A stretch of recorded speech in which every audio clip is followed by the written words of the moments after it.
G'day everyone, welcome back to another episode of the Good, Bad and Ugly for round 21 of the 2023 AFL season.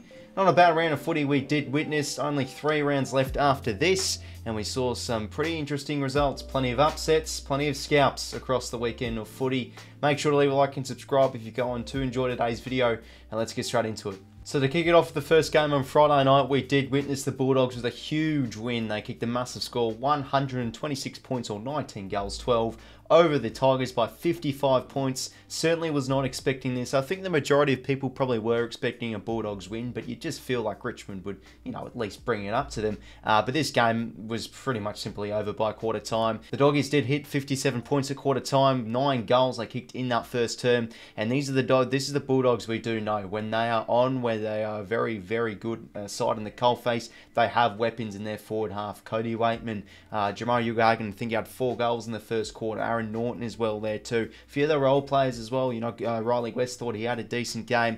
Everybody just contributed in that Bulldogs game on Friday night. Usually when the Bulldogs have been off this year, it's mainly because of just their efficiency in their forward half and going inside 50, but I felt they blitzed it on Friday night. They hit their targets really well, and that's probably at the expense of Richmond too. I feel like defensively they've been a little bit off as of late. Their use out of their back half, the Tigers, was absolutely poor as well. A lot of defensive half intercepts they did have, which resulted in goals. They just had barely any run power through the midfield. A lot of their just midfielders looked cooked, couldn't move the ball, couldn't defend the ball. It was an absolutely shocking display from the Tigers' end. And just in general, their foot skills were absolutely shocking. And of course, as expected, the Bulldogs dominating it around the footy, plus 38 contested possessions they did have. They had their fair shares of inside 50s as well, with plus 18. Bontempelli for sure will be getting the 3 votes. Thought his game was just magnificent. 32 touches, kicked those 3 goals in that third term too. Liberatore continues to be underrated, and they're getting their fair share of output from their star forwards like 𝐷𝐸 and Norton, always busy with 3, and Riley West with 2, Lobb with 2. Overall, brilliant performance by the Dogs on Friday night, and you feel like a comfortable team sitting in the top 8. Then we move on to Super Saturday. I have to say Super Saturday, given how crazy the games were on Saturday. Kicking off the first one here, the Bombers just avoiding the ultimate embarrassment, losing to West Coast, but they just win by 1 point thanks to a 𝐼𝐿 𝐿𝐴NGFORD masterclass. Really kicked that clutch goal. I think he had 5 goals at the end of it. Wow. I just felt like right off the bat watching this game, you felt West Coast could genuinely be a chance. Essendon didn't really look too hot out of the blocks. They looked really sluggish with moving the ball. Defensively, they were really off pace as well. And I just felt it was sort of similar to bad games we've seen from Essendon this year. They just don't really look hungry in the coalface, but the main thing was how easily they allowed the Eagles to transition the ball. It was a huge third term from West Coast. They were able to win that quarter, and a lot of Eagles players really did stand up in that fourth term. Darling kicked some important goals. I really liking 𝐼𝐷𝐸 and Noah Long's game. They look to be 2 cracking young players from last year's draft, and Tim Kelly's influence, I feel like, in the second half was magnificent as well. And I feel like as also, if you're a West Coast supporter, you're probably pretty content with that performance. You not only played really well, but you managed to hold on to 18th spot, so Harley could still be coming your way. But yeah, the Bombers, I guess you'll take the 4 points. Given the percentage, you're probably not going to be a great chance to make finals this year, and given how you played, could be season over. There's still mathematically a chance, but I guess the goods from their end is probably 𝐼𝐿 𝐿ANGFORD, and pretty much that's it. It was a terrible off day from them. 𝐿ANGFORD just continues to be underrated. He's having a hell of a season, but they just defended so poorly. They just lacked a lot of, aggression and intensity around the ball. But credit to Zach Merritt, I thought he really flew the flag well in that fourth quarter. I think he had a few hole in the ball frees his way. And yeah, it was huge, I think, for the Dons for the most part in that final quarter. They had the great escape, Essendon, winning by 1 point. They'll definitely take it and avoid the embarrassment. Then we move on to the next game. The Crows getting the job done over the Gold Coast Suns by 28 points at Adelaide Oval. Heading into this game, I felt the Suns could be a decent chance to try and maybe pip Adelaide or give them a bit of a run for their money. But geez, the start of this game was an absolute bloodbath from Adelaide, kicking 5 goals to 0 in the first term. And we all thought, okay, so this is going to be one of Gold Coast's poor weeks. They've just been so inconsistent this year. But as the game sort of wore on, I felt the Suns were sort of able to gain a bit of, or wrestle a bit of momentum their way, and you can see slowly but surely they were chipping away a bit at the lead, and honestly from the second half onwards they probably had every chance to come back, but they just, it was one of those shoulda, woulda, coulda games. They really lacked their ability to hit their targets inside 50 well, but thanks to Adelaide's incredibly poor and accurate third term, they're able to kick a few goals in a row and make it close and nervous for the Crows fans. But credit to the Crows, they were able to keep the Suns at bay and outscore the Suns in that final term to get it done by 28 points. And probably from watching this game, they were around a 5-goal better side. Just a bit better using the footy, I felt. The goal kicking didn't really help them, but the pressure, from what I did watch, was really good around the footy. They're able to make the Suns pay with a few opportunities.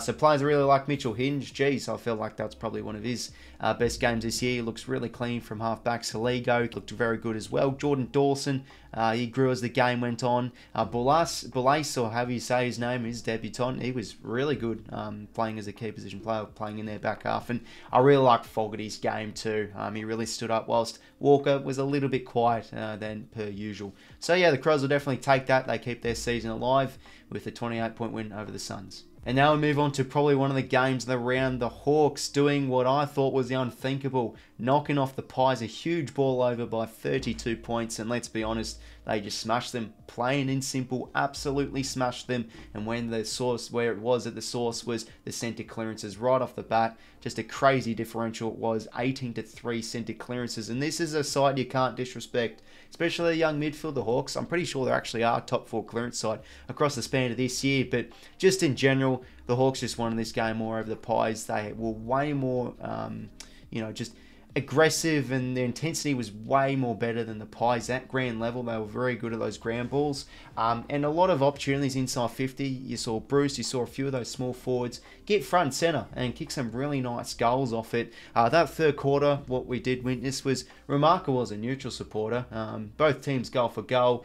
All the situation with Nick Daicos and the massive fight happening, but when the Pies were kicking a few, the Hawks were just so good in being able to respond and keep the game at arm's length and their advantage. Brandon Ryan, what a revelation this guy's been. He's kicked, I think, now 5 goals in his first 2 games. How good's that? Bruce, he just, aging like fine wine. He had some great goals. Harry Morrison, I felt probably one of his best games this year, kicking 2 goals, I'm pretty sure, in that important third quarter. Dylan Moore, showing some of his best craft. Mitch Lewis as well. They just did everything so well. They love to take the game on, the Hawks. Similar to the Pies, they restricted Collins' ball movement so well. Felt they guarded the corridor really well. And there's a bit of a blueprint now to beating Collingwood. You just got to guard the corridor really well. You've got to really restrict the Pies' ball movement. But you do that with pressure and just hunting in packs at ground level. Of course, Finn Maginness, the massive talking point with Daicos. By the way, you hate to say that with a star like Daicos. All the best with his recovery, but just from the game alone,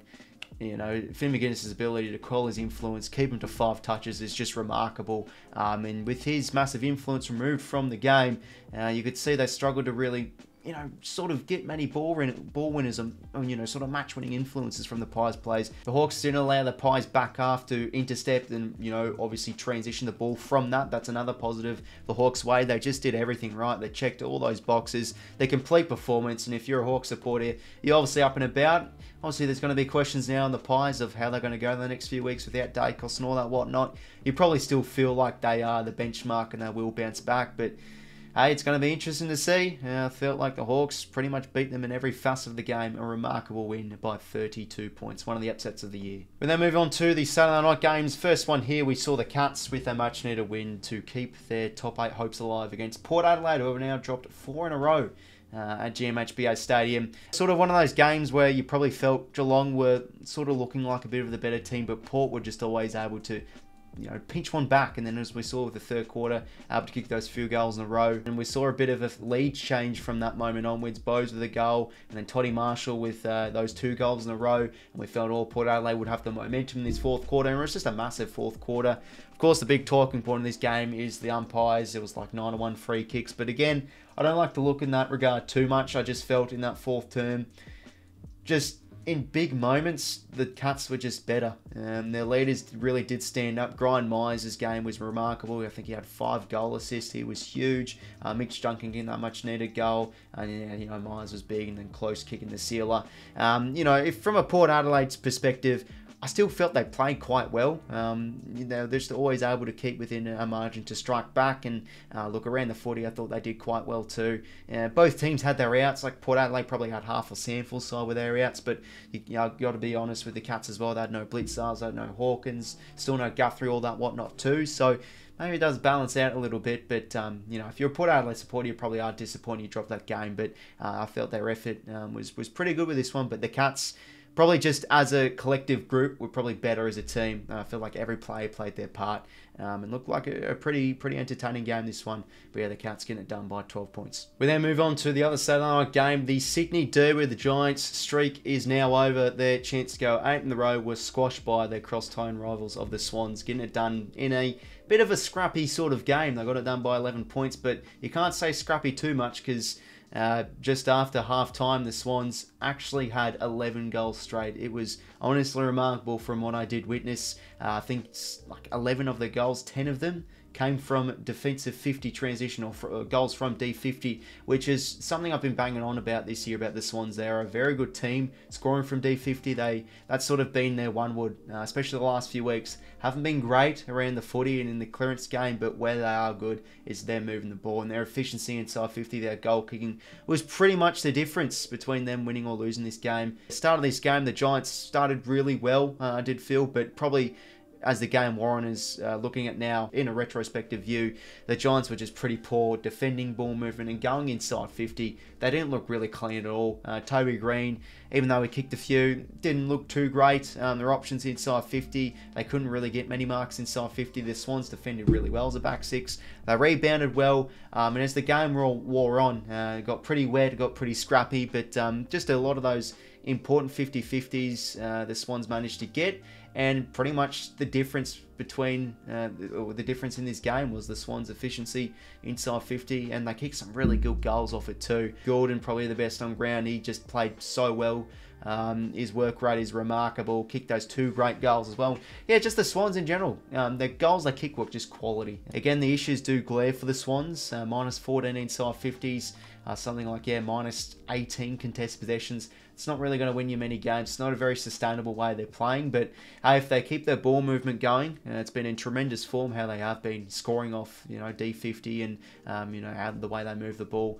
Maybe they could nudge a few more wins. But they're in form now, the Swannies, and have every chance to push into the top 8 if they do continue so. Moving on now to the Sunday games. First one here, we saw the D's get the job done over North Melbourne by 32 points, but obviously it can be said it was certainly not a comfortable win in any regard. North started like an absolute house on fire. 5 goals 5 to 1 goal 3 at quarter time. We saw, hey, what's going on here? Eddie Ford kicked 3 first quarter goals. But yeah, just watching this game, probably the big issue that the Demons did face is pretty much as their ball movement. They were looking quite decent. It was just, their ability to, have their options inside 50 or use it well inside 50. But yeah, it pretty much was expected. We were just feeling like, okay, well, the Demons now start to build on into this game a little bit more, and they were able to chew a bit at that lead, and then in second half onwards, convincingly won that second half. Looking at the score, well, it's just all the way going down. The D's in their favour. But yeah, that second half, Christian Petrarca was pretty huge. He kicked 2 goals. Thought his second half was huge. But yeah, the D's were just able to really put the foot down and execute a lot better inside 50. It's a bit of a shame though for the D's, Harry Petty going down. Maxi Gawn was just huge again in the ruck, especially in that second half. Kozzy Pickett had a big game with 3 goals. He had a few lovely goals to go with it too. Neil Bullen's pressure was really good. Chandler again. They're just, again, the D's, week by week, week in, week out, now they're finding avenues towards goal. And it's another game where they've kicked over a ton. So they are ticking the boxes with how they're going with their method. They'll be pretty disgusted with that first half with how they did go. But credit to North. I felt they defended pretty well in that first half. But yeah, they just couldn't keep up, with the pressure, and obviously around the footy as well. The D's were just much more hard-edged in that second half, and just the more classier team in general. Plus 24 inside 50s. The clearances were actually quite dead even, but the contested possession count was plus 30, and some players like Jack Viney, and of course Petrarca, as said, really did stand up. And the D's continuing to surge into the top 2, or they are now second, with a win over North by 32 points. Next game here, we saw the Blues take the win over the Saints by 19 points in a bit of a low-scoring sort of scrappy affair under the roof on Sunday afternoon. Kicking off with this game, the Saints started pretty well. You could tell that, you know, the Saints were definitely here to play. A few early goals to Dan Butler and a few of those small forwards that have been up and about a little bit. And as I've said with the Saints, they are a team that's very, very good when they do manage to put on points. And I felt right off the bat, they were very good in the intercept game. They were able to quell 𝐼𝐻𝐿𝐼𝐻𝐿𝐼𝐻𝐿𝐼 influence pretty well. They were great between the arcs, and they're making the most of their chances. But you could tell from that second half onwards, they're starting to slip away a bit, and they're starting to lose a bit of momentum, and Carlton was slowly but surely starting to get in this game. But yeah, the Saints in that first half, I thought they actually played quite well. They, you know, not only kicked points, they were in the lead at half time, and obviously the job was to nullify like 𝐼𝐻𝐿𝐼𝐻𝐿𝐼𝐻𝐿𝐼𝐻 influence and, you know, not give him much space, and also just try and, you know, nullify Carlton's stoppage game, but they just couldn't do it for 4 full quarters. As yeah, that second half onwards, the Blues were able to sort of now wrestle a little bit of momentum back. De Konin's third quarter I thought was really big. Again, the Carlton smalls really got to work. 𝐼𝐻𝐿𝐼𝐻𝐿𝐼𝐻 only kicked 1 goal, and usually from what we've seen in the past, when 𝐼𝐻𝐿𝐼𝐻𝐿𝐼𝐻 is kicking 1 goal, can't win the game of footy.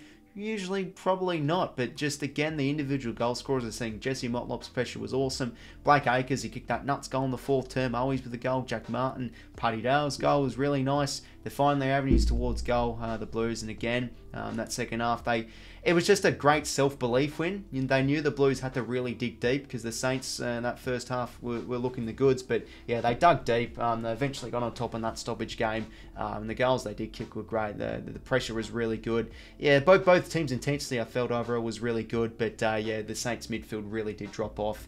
The Blues, that self-belief, you know, were much more harder edge at it, especially that 4th quarter. I mean, Jack Steele and Brad Crouch had combined of 1 touch.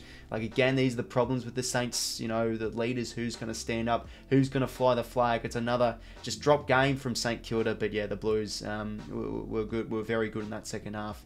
Able to get on top, around the ball, and kick some nice goals too, especially going inside 50. And again, pressure was really, really good as well. So yeah, the Blues, much needed win, 19 points. They moved to 5th. Massive result for them. In the final game of the round, we did witness the Lions get a very, very narrow win over a gallant Freo side by 3 points over in Perth at Optus. The Lions will definitely be taking a result like that. It was overall, I think, a pretty even game. A bit of a, similar to the game previously I did mention, a bit of a scrappy one. Again, Freo, they're a team not to write off a little bit too much. They've actually been in great form. You know, you got to give them respect. That win over the Cats last week, obviously heading to this game with, you know, some high hopes, even though, yes, their season is over. The effort they're still put in was remarkable. It had to be said. They're not an easy team, the Lions, to knock over, but in the midfield, they're much more tougher. Defensively, I thought they were really good too, and they were taking the game on. The inside 50 use was much better than the previous weeks. Luke Jackson was probably one of the best players on ground. He was awesome and dynamic in the ruck, and was able to make an impact. Hayden Young, yeah, I think he's finding his new role really nicely in the midfield. Bit of a tagging role on Neil. They got to him in the first half, but yeah, they just won the midfield battle in the first half, I felt, in general, Freo, and they were able to work off that really well. Game was in the balance in the second half. The Lions had some important goals, but that 4th quarter, the reason why the Lions did win that game was just the impact from their leaders. Simple as that. Joe Danaher, Jack Gunston with goals, Eric Cooper as well. They got their output from their key forwards, but we saw Neil and Dunkley with big 4th quarters, and that's important because I felt these are sort of the key plays that the Lions really need to not necessarily rely on, but these are the players that really need to stand up. And with a game like that, it is a huge win for Brisbane. So credit to them, even though it was a bit of a scrappy game their way. They didn't really play the greatest. They really had a big 4th quarter, and they just were a bit more of the classier side and clinical side with converting their chances. But hey, the Freo Dockers, I mean, if you're a Freo fan, you probably will be pretty happy with that performance. Winning the clearances by 4, winning the contest possession count. The Brisbane Lions, they are top 4 clearance team in the competition, even winning the inside 50s count, but they made the most of their chances. Leaders really did stand up for the Lions, and they get a narrow win by 3 points to keep their top 2 hopes alive, heading towards the back end of this year. So everyone, there was another episode of the Good, Bad and Ugly for round 21 of the 2023 AFL season. feel free to comment down below and let me know what you think of your thoughts of the round. There sure was some crazy games and some great performances all around across the weekend.